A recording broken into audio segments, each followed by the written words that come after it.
네. 스토리가 있는 뉴스, 스토리 뉴스 시작하겠습니다. 이 시간 먼저 환율 문제 잠시 좀 알아보겠습니다. 미국과 이란 간의 무역 충돌의 확산 조짐을 보이면서 한국 금융시장이 지금 요동치고 있습니다. 달러화 가치가 급등하는 가운데 한국의 원화 가치는 좀 떨어지고 하면서 이제 1달러당 얼마냐, 이 환율이 많이 오르고 있는데요. 어제는 장중에 한때 1,500원을 넘어가기도 했습니다. 그래서 이제 1,400원 얼마에 끝나긴 했습니다만 이 1,500원을 넘어가고 하는 그런 일은 지난 2009년 그 서프라임 모기지 사태 때 미국에 그때 있어서 전 세계 금융 위기 그때 그 금융 위기 있었을 때 1,500원이 넘어가고 했었는데 그 이후 17년 만에 지금 처음 있는 일이 발생했습니다. 중동 사태가 단기적인 충돌을 넘어서서 장기전으로 이어질 가능성이 제기되면서 시장의 불안 심리가 빠르게 증폭되면서 이렇게 원화가 폭락하고 있는 상황입니다. 그래서 어제 최종적으로 장이 마감할 때는 달러당 1,485원 70전, 1,485원 70전에 마감이 됐습니다. 자, 그런데 장중 한때 그렇게 1,500원 올라가고 있는데 얼마까지 올라갔었냐 하면 최고치를 찍었을 때는 1,506원까지 찍었습니다. 다행히 조금 내려오면서 이제 1,485원쯤에 이제 마감이 됐습니다만은 이제 뭐 또 매일 이게 좀 바뀔 수도 있는데 올라갈 것 같다라는 그런 전망이 좀 많이 나오고 있습니다. 자, 이번 환율 급등은 단순한 외환 시장의 어떤 변동성 뭐 이런 걸 넘어서서 지정학적인 리스크 이런 게 확실하게 반영이 된 것으로 보이고 있습니다. 뭐 이란 사태를 말하고 있는 거죠. 자, 특히 이제 트럼프 대통령은 이틀 전에 이런 말을 했죠. 이번 그 이란 군사 공격과 관련해서 앞으로 한 4주 내지는 5주 또는 그 이상 갈 수도 있다. 뭐 이런 얘기를 했습니다. 4주도 길고 5주도 긴데 또는 그 이상 약간 좀 불명확하게 이렇게 얘기를 했는데 거기서 우리가 알 수 있는 건 뭐예요? 4주인지 5주인지 뭐 6주인지 불명확한 것도 사실입니다만은 일단 4주라고 얘기한 그 자체가 이미 단기전은 아니라는 얘기거든요. 그래서 미국에서 트럼프 대통령 자체도 장기전을 이미 준비하고 있는 것이 아니냐 이러면서 시장 전반에서 야 이게 오래 가겠다 이런 생각이 퍼지면서 좀 불안 심리가 가중되는 또 불확실성이 가중되는 그런 면을 보이고 있습니다. 이 때문에 이제 원달러 환율의 상승세는 당분간 지속될 것으로 보이고 있습니다. 결국 1달러당 1,500원을 넘어가게 될지 이제 주목되고 있는데 한번 중간에 탁 치고 내려오는 게 아니라 결국 장 마감할 때 1,500원이 넘은 상태로 마감되는 그런 일이 있을지 주목되는데 많은 전문가들이 그걸 예측을 하고 있어요. 그래서 이제 여러분들 좀 알고 계셔야 될 것 같아서 제가 말씀을 드렸습니다. 한국으로 돈을 보낼 때는 이게 이제 좀 유리하죠. 네. 그러나 또 반대로 한국에서 돈을 받아서 공부를 해야 하는 그런 뭐 유학생들이나 이런 분들 같은 경우에는 또 좀 많이 어려움을 겪을 수도 있겠죠. 네. 유리, 분리, 소위 말하는 유불리. 이게 이제 항상 환율 얘기할 때마다 입장이 다르기 때문에 일단은 유리하던 불리하던 여러분들이 좀 알아놓으셔야 되겠다라는 차원에서 먼저 말씀을 좀 드렸습니다.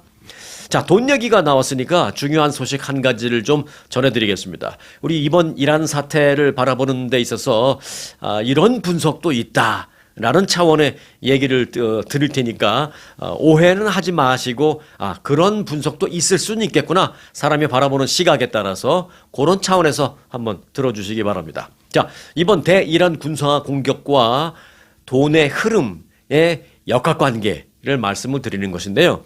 스토리는 이렇습니다. 미국이 이란에 대해서 군사공격을 가한 이번 무력 충돌과 관련해서 일각에서는 이란의 그 세력 약화를 원하는 그 이란 주변국들과 그리고 이제 트럼프 대통령 간의 어떤 돈의 흐름을 주목해 봐야 한다. 그러면 이걸 해석하는데 또 분석하는데 많이 도움이 된다. 뭐 이런 얘기를 하고 있습니다. 다시 말씀드립니다만은 이게 주류의 의견은 아니고 일각에서의 시각입니다. 자.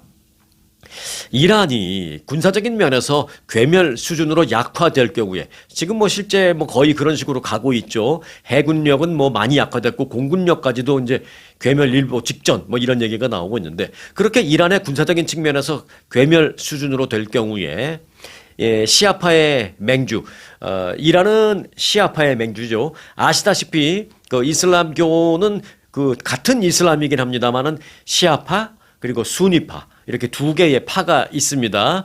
그런데 참 이게 뭐 깊이 들어가면 한두 끝도 없습니다만은 쉽게 말씀드리면 같은 이슬람이지만 시아파와 수니파는 거의 무슨 뭐 원수지간 하듯이 이렇게 맨날 싸우고 많이 그렇습니다. 그런데 이번에 이제 미국이 때린 이란은 시아파의 맹주격입니다. 자, 시아파인 그 이란과 아주 껄끄럽고 거의 원수지간인 이 지역 인근에 있는 수니파 국가들은 이란이 그렇게 잘못되면 상대적으로 수니파 국가들은 이익을 얻을 수 있다라는 것입니다. 자, 그동안 이란은 같은 그 시아파인 예멘 그리고 이라크 또는 레바논 등지에 있는 그 자신들이 지원하는 정파, 무장 정파, 헤즈볼라 등 소위 말하는 대리 세력을 통해서 시아파의 세력을 확장해 왔죠. 뭐 레바논에 헤즈볼라 많이 보내놓고 또 그 시아파를 좀 퍼뜨리고 뭐 이런 식으로.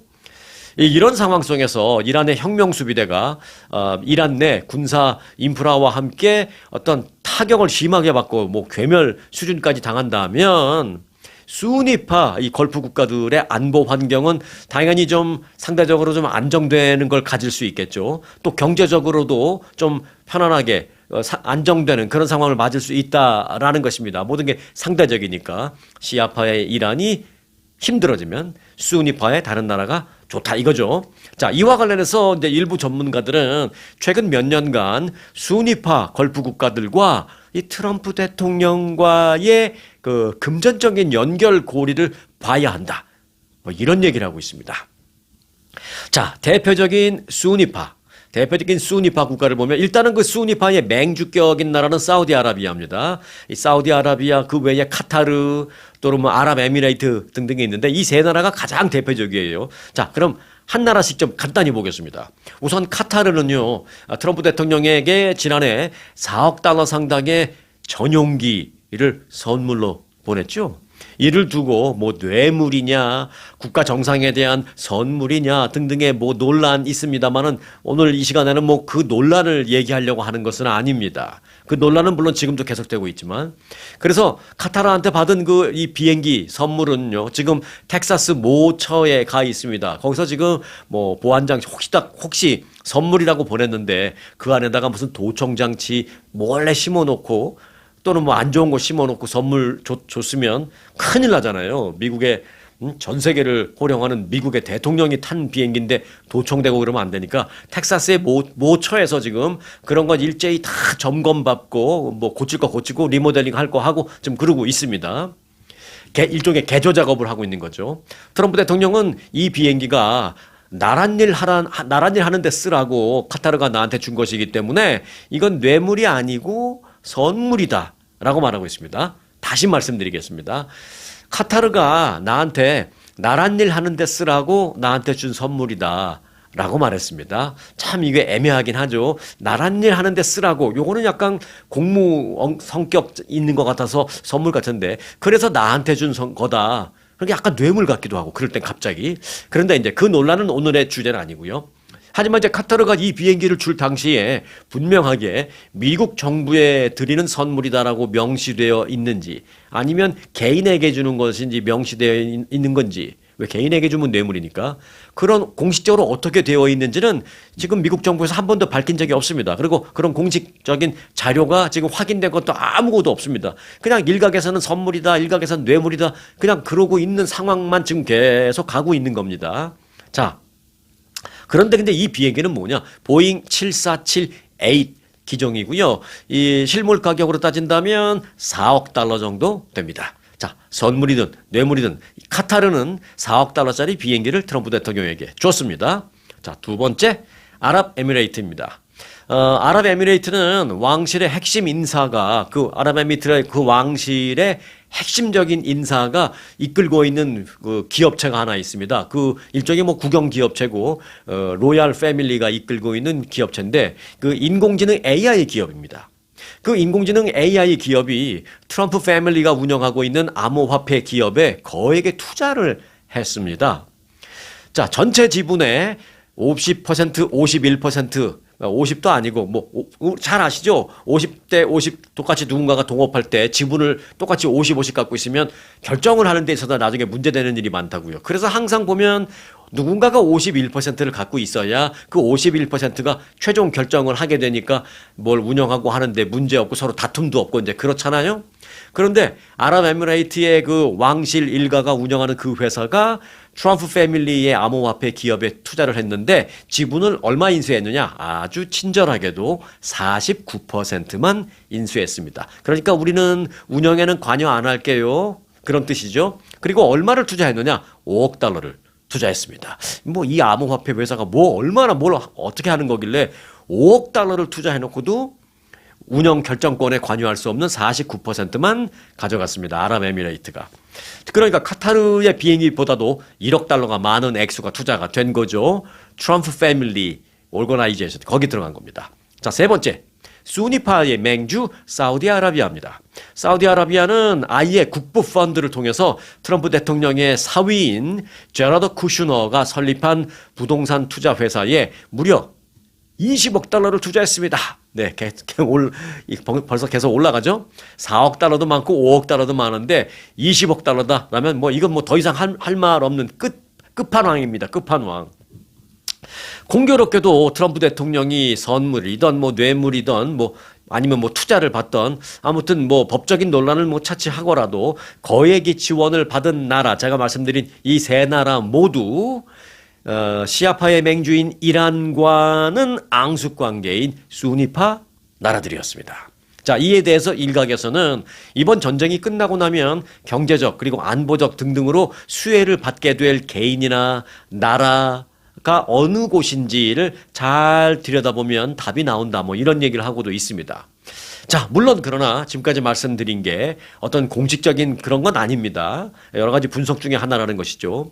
이런 자금의 흐름이 그렇게 자금이 들어가고 그렇게 선물을 받던 그렇게 투자를 받았던 그게 결국 이란을 때리는 이란에 대한 군사 공격을 결정하는 데에 직접적인 영향을 미쳤다라는 증거는 물론 어디에도 없습니다. 물론 그걸 또 확인할 길도 없다라는 것도 뭐 마찬가지입니다만은 여하튼 그런 분석이 있다라는 정도는 여러분들에게 간단하게 좀 말씀을 드리겠습니다.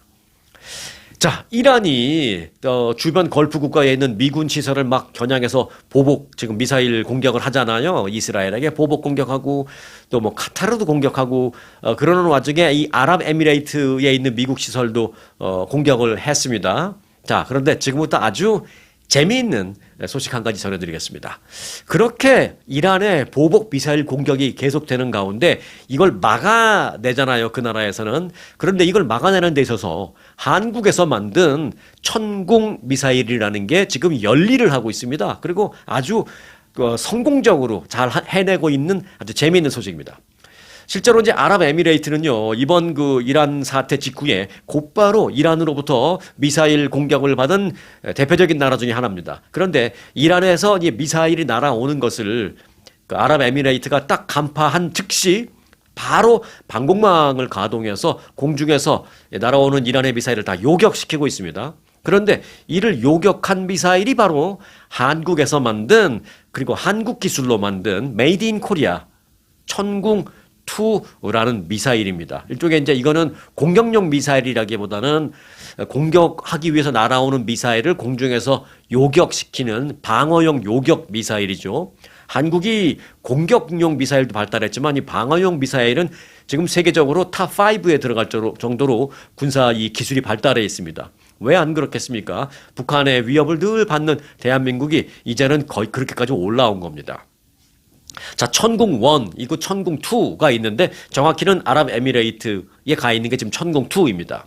초기 버전이 천궁 1이고요. 지금 최신 버전이 천궁 2라는 미사일인데 최근에 한 3년 전에 아랍에미레이트가 이 천궁 2 미사일을 대거 구입해 갔습니다. 그래서 지금 딱 배치해 놓고 있다가 이번에 아주 톡톡히 그 덕을 보고 있는 겁니다. 아랍에미레이트가. 천궁2 미사일만 아랍에미레이트 갖고 있는 것이 아니라 미국에서 사간 페이트리어트 미사일 그리고 이스라엘에서 사간 에로우라는 미사일 이 세 가지 종류의 요격 미사일을 아랍에미레이트는 쫙 배치해 놓고 이제 준비하고 있었습니다. 그런데 이번에 다 막 미사일이 이란에서 날라오니까 이 세 가지를 다 쏴서 요격을 했는데 이 셋 다 어마어마하게 정확성을 자랑했다라는 것입니다. 자, 이란이 쏜 탄도미사일 지금까지 186 150발 가운데 이 공중에서 요격에 성공한 게 172발입니다. 그래서 요격률 93%를 자랑하고 있습니다. 그런데 이게 미국의 페이트리어트, 이스라엘산 미사일, 그리고 한국의 천공 미사일 다 비슷하게 92, 93, 94% 정도의 성공률을 보이고 있습니다. 평균 잡아서 93%, 천공도 마찬가지라는 것입니다.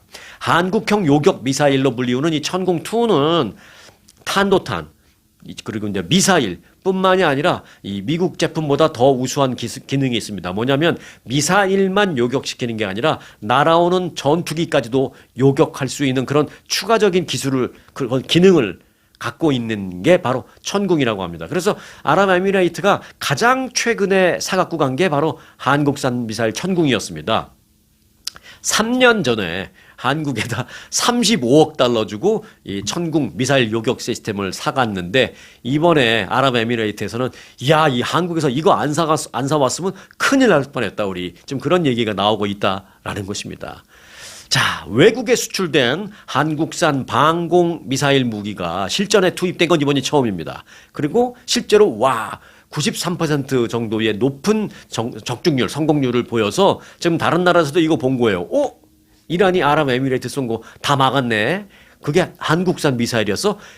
야, 우리도 저거 사야 되겠다. 가장 또 최신이고 또 플러스 알파 기능도 있고 우리도 저거 사야 되겠다. 많은 중동 국가에서 지금 그 생각을 하고 있다라는 것입니다. 처음 실전에서 보여줄 수 있는 기회를 가진 거죠. 이번 사태 때문에.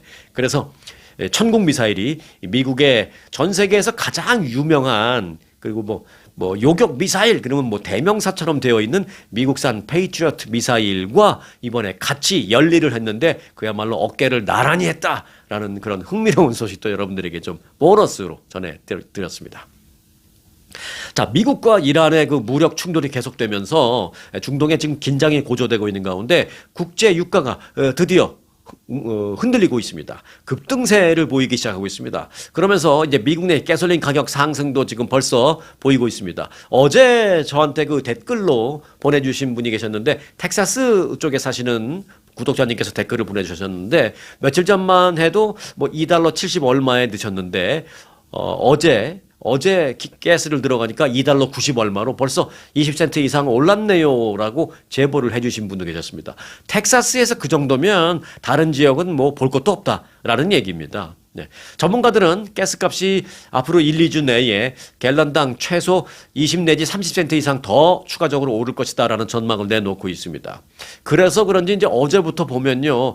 주유소에 사들이 많아요. 특히 이제 뭐 코스코 주유소라든지 그런 좀 가스값이 비교적 좀 저렴한 것으로 알려진 그런 주유소에 가보면 어제부터 평소보다 훨씬 더 많은 차량들이 길게 줄을 서서 있는 그런 모습을 볼 수 있습니다. 가스값이 오르기 전에 미리미리 그냥 한 탱크 채워놔야지. 그래서 좀 주유소에 장사진을 치는 그런 모습을 볼 수가 있습니다. 이게 이제 그냥 주유소의 줄이 길다. 뭐 장사진을 치고 있다. 요 정도까지만 해도 오케이. 그런데 이제 이게 요 다음 단계로 넘어가게 되면 이제 패닉 바잉 상태가 되죠. 패닉 바잉. 그러면은 이제 심리적인 상황까지도 이제 건드리게 되면 이게 실제 상황 플러스 심리적인 상황이 이렇게 되면 이제 패닉이 됩니다. 그러면 뭐 장사진 쓰는 게 아니라 통 들고 가서 기름 받으려고 하죠. 내 차 하나 채우고 또 뭐 아들내미 차, 딸내미 차 다 채우고 또 별도로 통 들고 가서 채워놓으려고 하는 그런 상태가 됩니다. 그런 상태까지 가면 안 됩니다. 그렇게 되면 이제 나라가 좀 혼란스러워지니까 그렇게까지는 좀 안 되기를 바라는 마음을 가질 뿐입니다. 네, 이제 이란 사태 소식을 여기까지 정리를 해드렸고요. 미국 국내 소식을 좀 전해드리려고 합니다. 조지아주의 한 고등학교에서 얼마 전에 그 4명이 사망한 교내 총기 난사 사건이 발생한 적이 있었습니다. 작년이어서 아마 많은 분들이 좀 잊어버리셨을 텐데 조지아주에 사시는 분들은 금방 기억하실 겁니다. 14살짜리 그 총격범이 아버지가 자녀의 범죄를 방치했다라는 이유로 그 총격범의 아버지가 지금 그 재판에서 유죄 판결을 받았습니다. 그런데 이게 아마 어쩌면 종신형을 받을지도 몰라요. 이 아버지가. 조지아주 홀 카운티 고등법원의 배심원단은 총격범은 이제 콜트 그레이라는 지금은 16살인데 범행 당시에는 만 14살이었어요. 그 콜트 그레이의 아버지 콜린 그레이에게 2급 살인 혐의 등등 무려 25개의 혐의에 대해서 유죄 판결을 내렸습니다. 배심원단이 내린 거기 때문에 판결은 아니고 평결이죠. 배심원단이 내린 것은 이제 벌딕이죠. 평결. 그리고 이제 판사가 내리는 걸 판결이라고 하죠. 자, 이번에는 평결입니다. 자, 사건 당시 만 14살이었던 콜트 그레이는 2024년, 작년이 아니군요. 벌써 그렇게 됐구나. 한 해가 넘어갔으니까. 2024년 9월 4일 자신이 다니던 조지아주 애틀란타 북부 에팔레치 하이스쿨에서 반자동 소총을 난사해서 교사 2명과 학생 2명 등 4명을 사망하게 만들었습니다. 그리고 9명에게 총격을 입혔죠. 엄청나게 끔찍한 사건이 그때 있었죠. 총격에 사용된 그 소총이 반자동 소총이었습니다. 근데 그것은 아버지 콜린 그레이가 이 학생에게 크리스마스 선물로 사준 겁니다. 이런 사람도 있네요. 크리스마스 선물로 아들한테 총을 사주는 사람도 있네요. 이 아들 콜트 그레이는 그 전에도 자신의 방에 무슨 막 총기 사건의 사진 같은 걸 걸어 붙여놓고 막 이런 일이 있었고, 또 학교에서도 애가 좀 이상합니다. 이상 행동도 보이기도 좀 이상합니다. 아무래도 좀 상담이 필요할 것 같다라고 부모에게 통보를 했는데 이 아버지는 아무것도 안 했습니다. 뭐 상담을 받기는커녕 또 무언가 해주기는커녕 아예 총을 사줘버렸어요. 그래서 배심원단이 이번에 아주 화를 내면서 유죄 판결을 내려버린 겁니다. 검찰은 재판에서 아버지에게 이렇게 말했습니다. 자신의 아들이 이상 징후를 여러 차례 보였음에도 불구하고 아무것도 안 해줬고 방치했고 오히려 아들에게 총기를 선물했다라면서 아버지의 그 무책임, 그다음에 잘못한 것 등등등이 모두 범죄에 해당한다라면서 아버지의 그 죄가 적지 않음을 검찰 측은 그렇게 강변을 했습니다. 아버지 콜린 그레이는 그래서 유죄 판결에 따라서 최대 종신형을 받을 수 있습니다. 잘 아시죠? 배심원단은 유죄냐 무죄냐를 판결하게 되고요. 거기서 이제 유죄가 나오게 되면 그 유죄를 근거로 판사는 형량을 판결할 수 있습니다. 형량을 때릴 수가 있습니다. 그러니까 이제 뭐 유죄라는 판결을 판사가 받아들었죠. 그러니까 이제 그거에 근거해서 25개 혐의가 있으니까 그거에 근거해서 판사가 이제 형량을 때릴 텐데 아마 다 따지면 종신형이 나올 수 있다. 뭐 이런 얘기가 현재에서 나오고 있습니다.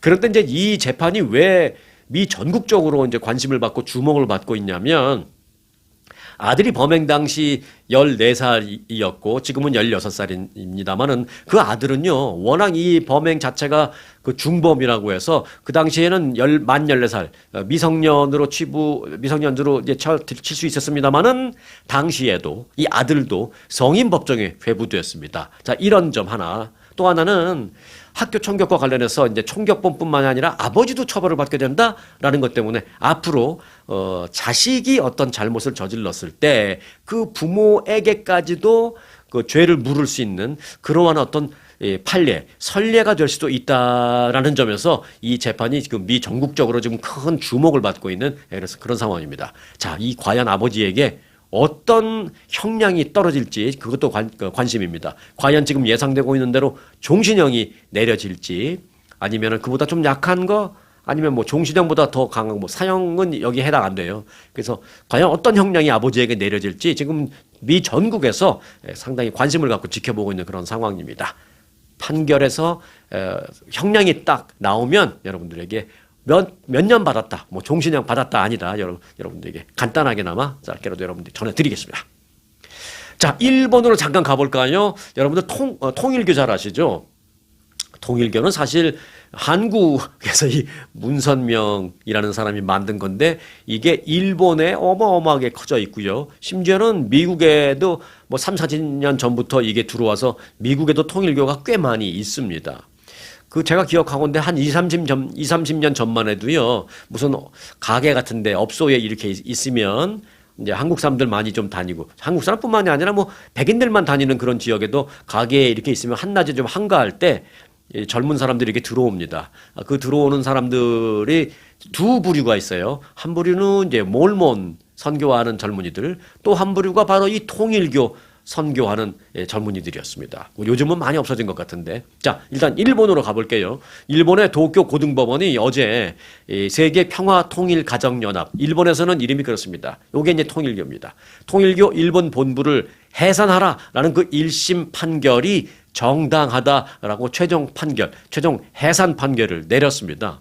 일본에서는 2심 판결의 경우에 즉시 효력이 발생하도록 그렇게 법이 되어 있기 때문에 통일교 일본 본부는 이제 즉시 교단 해산 청산 절차에 들어갔습니다. 또 이번 2심 재판부의 명령은 곧바로 효력이 언제부터 그게 아닙니다. 판결이 땅땅땅 내려지는 그 순간부터 곧바로 효력이 발생하도록 일본의 그 법 체계가 그래요. 그래서 말씀드린 그 해산 청산 절차 바로 시작됐고요. 그리고 헌금 내잖아요. 헌금. 그 헌금에 대한 피해 배상 등에 대한 절차도 지금 시작이 됐습니다. 일본에서 그 법원에 의해서 해산된 종교법인 기억하시는지 모르겠습니다만 지난 1995년 지하철에서 막 화학물질 막 던지고 했던 그런 지하철 그 테러 사건이 있었죠. 그때 이제 그게 문제가 됐던 게 오음진리교라는 게 있었습니다. 그것도 당시에 재판을 통해서 해산 명령을 받은 종교 단체였고요. 그 이후에 2002년도에 고액 헌금 사기 사건을 벌였던 묘카쿠지라는 종교. 요건 이제 한국인들은 잘 모를 거예요. 그런데 이제 두 가지 딱 두 번 있었는데 요번에 통일교가 세 번째 종교단체 해산 명령을 받은 그런 케이스로 기록이 됐습니다. 한편 이번 판결로 인해서 그러면 통일교가 그러면 일본에서 완전히 그러면 이제 강제로 없어지게 되는 것이냐? 요건 어떻게 해석하느냐에 따라서 좀 달라질 수 있습니다만은 일본 내 통일교는 이번 판결로 인해서 일단 종교법인의 지위는 공식적으로 상실하게 됐습니다. 그 일본에서 예를 들어서 개인적으로 만나서 너는 종교가 뭐야? 넌 뭐 믿어? 그러면 나는 통일교야. 이렇게 말을 할 수는 있어요. 개인적으로는. 하지만 공식적으로 통일교라는 종교는 일본에서는 없습니다. 그렇게 보시면 되겠고요. 다만 앞서 말씀드렸다시피 신도들이 개인적으로 그동안에 해왔던 통일교의 어떤 무슨 종교 의식을 내가 개인적으로 한다든지 그것까지는 강제적으로 말릴 수는 없다. 그렇게 보시면 되겠습니다. 자, 미국 시장에서 매출 기준으로 봤을 때 네 번째로 큰 그 피자 체인점이 어디냐 하면요. 파파존스라는 피자입니다. 여기 저도 먹어본 지 오래됐지만 그래도 맛이 괜찮았던 것으로 기억하는데 파파존스가 요즘 굉장히 안 좋은가 봐요. 그래서 파파존스가 내년까지 300개의 매장을 폐점하기로 했습니다. 실적 부진으로 고전하고 있는 파파존스는 이 폐점 대상 300곳 가운데 200곳은 내년까지 갈 것도 없이 올해 안에 문을 닫겠다라고 말했습니다. 파파존스는 지금 미 전국에 3,500개 정도, 정확하게는 3,523개. 네, 제가 중요한 숫자는 정확하게 말씀드리려고 좀 적어놓고 있거든요. 3,523개의 매장에 있는데 그 중에서 이제 300개가 내년 안에 폐점되는 것입니다. 요 300개의 매장은 파파존스의 발표대로라면 지금 계속 적자를 보고 있는 매장이다. 이렇게 알려지고 있습니다. 자, 지난해 한국 직장인의 평균 연봉이 얼마일까? 네, 이건 여러분들하고는 상관이 없을 수도 있지만 이곳에 살면서 한국인들의 직장 평균 연봉 그리고 나의 평균 연봉 또는 우리 아들의 평균 연봉 요거 한번 좀 비교해 볼 수가 있잖아요. 그래서 좀 짧게 좀 전해 드리려고요. 자, 한국인들의 직장인 평균 연봉은 이건 이제 자영업자는 별개의 문제입니다. 사업하는 사람 별개 문제예요. 직장 다니는 사람 대기업이든 중소기업이든 여하튼 월급 받는 직장인들 얘기입니다. 평균 연봉 1년 4,500만 원으로 나타났습니다. 그리고 이걸 달러로 본다면 얼마냐? 33,300달러입니다. 1년 평균 연봉이 33,300달러예요. 자, 여러분이나 여러분 가족들 중에 누구하고 비교해 본다면 어떻습니까? 요게 초봉도 아니고 20, 30년 된 사람도 아니고 이제 평균이 그렇습니다. 자, 국세청 자료에 따르면 지난해 한국의 근로자 1인당 평균 소득은 4,500만 원, 즉 달러로 33,300달러로 나타났습니다.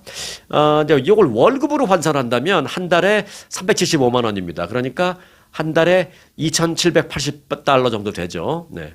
그런데요, 요건 사실은 현실과는 조금 괴리가 있다라는 얘기입니다. 이건 왜냐면 지금 평균치를 말씀드린 겁니다. 그러니까 대기업 CEO 한 달에 뭐 1억씩 받는 그런 사람들, 그다음에 말단, 초봉 이걸 다 합치니까 그런 거고 현실적으로는 그럼 한국의 대부분의 직장인들은 얼마를 받느냐 요건 또 얘기가 조금 다르답니다. 그래서 평균치 지금 말씀드렸던 건 이제 평균치인데 평균치가 아닌 중위 연봉이라는 개념도 있습니다.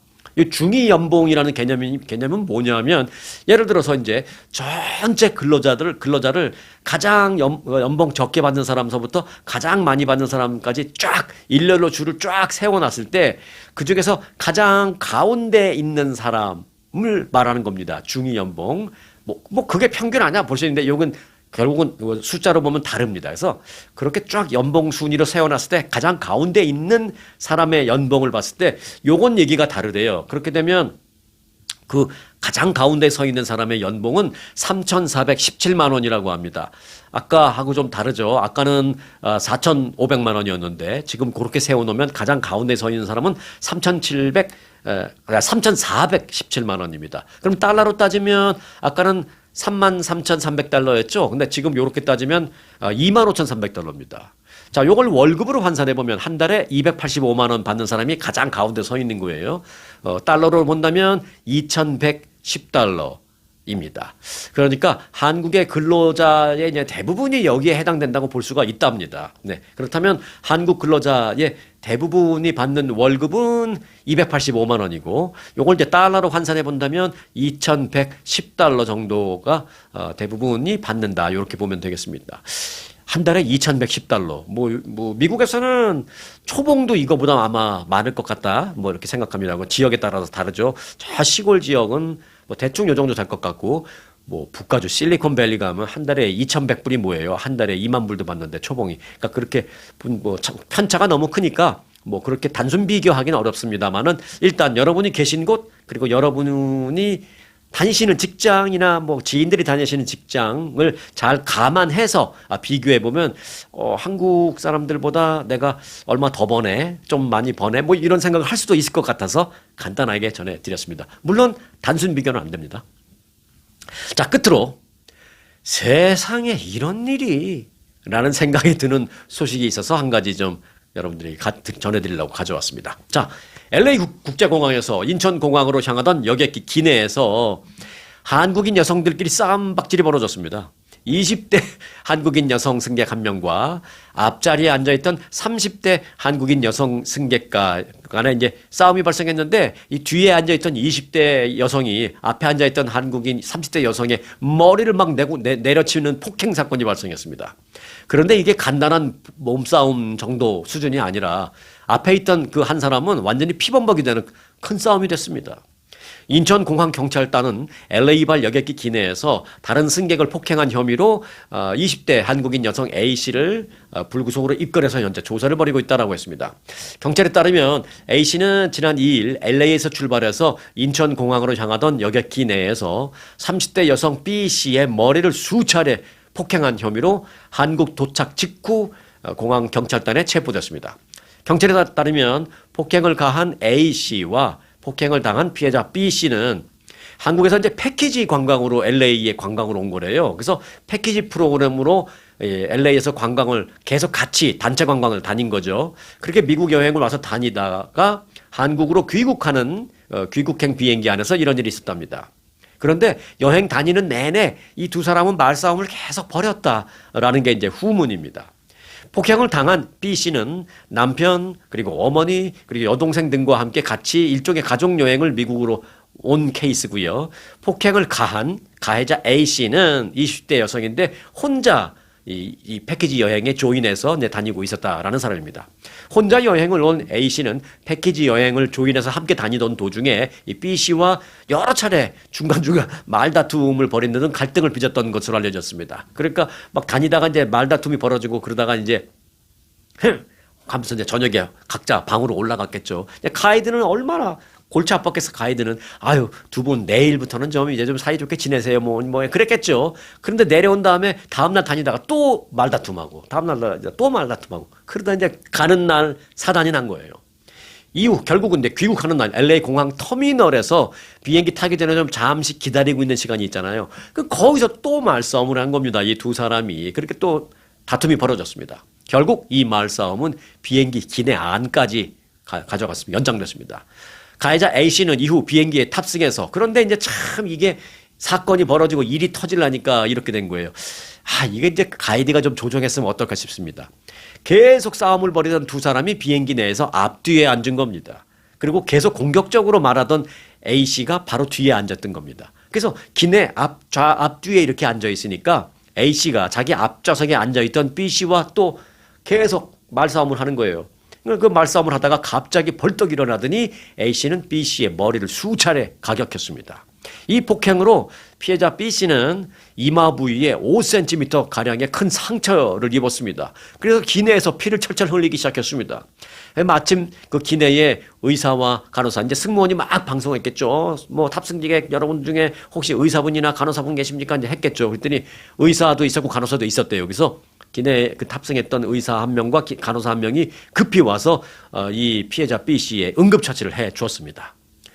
승무원들은 사건 직후에 이제 A씨를 제압해서 그 피해자와 이제 분리해서 다른 데 앉혀놓은 거죠. 그러고 난 다음에 이제 운항은 계속했습니다. 결국 이제 비행기가 인천공항에 도착하자마자 공항 경찰단이 기내로 진입해서 A씨를 체포해서 내려갔습니다. 경찰은 현재 정확한 범행 동기와 왜 이렇게 계속 말싸움을, 근데 정확한 범행 동기를 조사하고 있다 그랬어요. 근데 정확한 범행 동기는 가해자 A씨와 피해자 B씨의 말을 듣는 것도 중요하지만 같이 여행을 다니던 패키지 여행의 다른 여행객들의 말을 들으면 훨씬 더 객관적으로 경찰이 알 수 있지 않을까. 저는 뭐 부수적으로 그런 생각도 들기도 합니다. 여하튼 경찰이 이 사건을 현재 조사 중에 있다라는 말씀까지만 좀 드리겠습니다. 정말 그 여자분들이 이렇게까지 피 튀기면서 싸우는 걸 저는 뉴스를 하면서도 별로 본 적이 없는데 그것도 비행기 안에서까지 이렇게 피범벅이 될 정도로 싸우는 걸 본 적이 없는데 라는 생각이 듭니다. 정말로 세상에 이런 일이 라는 그런 생각이 들어서 끝소식을 하나 전해드렸습니다. 자, 오늘도 여전히 혼돈스러운 그런 세상입니다. 그럼에도 불구하고 우리 구독자 여러분들은 오늘 하루도 또 편안한 하루 되시기 바라겠습니다. 자, 함께 해주신 여러분에게도 감사드리겠습니다. 오늘 영상 마칩니다. 아주 특별한 아주 즐거운 아주 기분이 좋은 아주 편안한 아주 행복한 아주 추억의 남을 같은 코스 같은 일정이라도 추억은 차이가 납니다. 고객 만족도 1등 아주 투어. 내 인생 최고의 순간 1등 여행 아주 좋은 아주 투어 아주 좋은 213-388-4000